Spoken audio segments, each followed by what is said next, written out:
G'day and welcome back to another DBZ Dokkan Battle video. In this video we're going to be taking a look at stunning as a mechanism and exactly how it works. Now you can stun from two sources in Dokkan Battle. Well, technically three, but I mean there's no real active skills that stun. Basically you can stun from your passive and from your super attacks.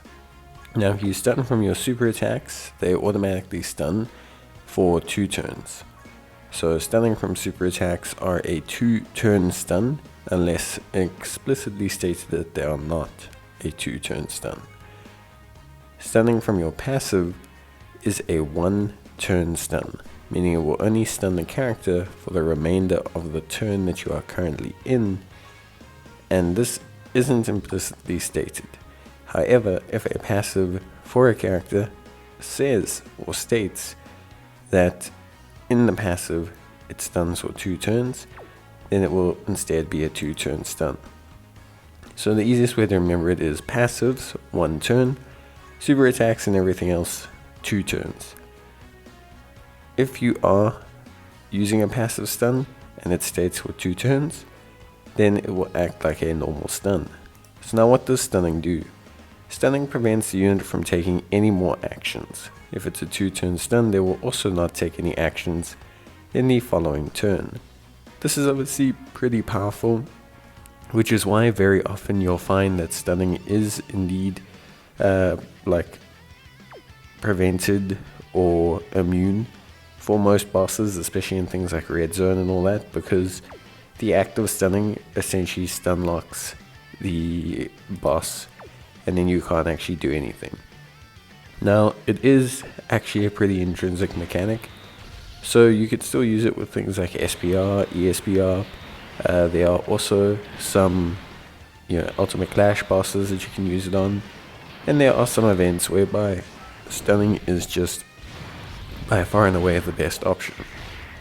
Now of course it is a bit of a shame that it's a bit limited, but it's still a very valuable interaction, especially if you're going for things like no item runs or trying to complete ESPR and SPR. It's a very powerful ability. The only thing with stunning is that most stunning has a chance to stun.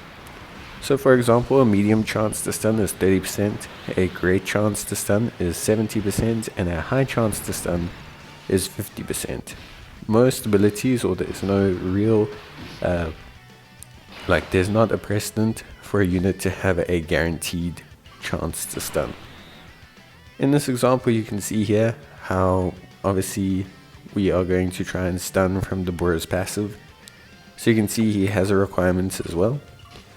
And how it works is once you stun a unit, you will then obviously note that the unit is then interrupted, and the unit's actions for the rest of the turn, if it is the single turn stun, obviously will be removed, but if it's the double turn stun, they'll be removed for this turn, and then in the next turn you will see the unit being able to attack, but they will also have it removed, if that makes sense.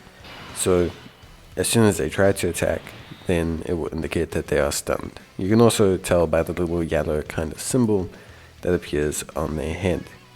But that's basically it. That's everything you need to know. So let me know in the comments if you need more help, and bye.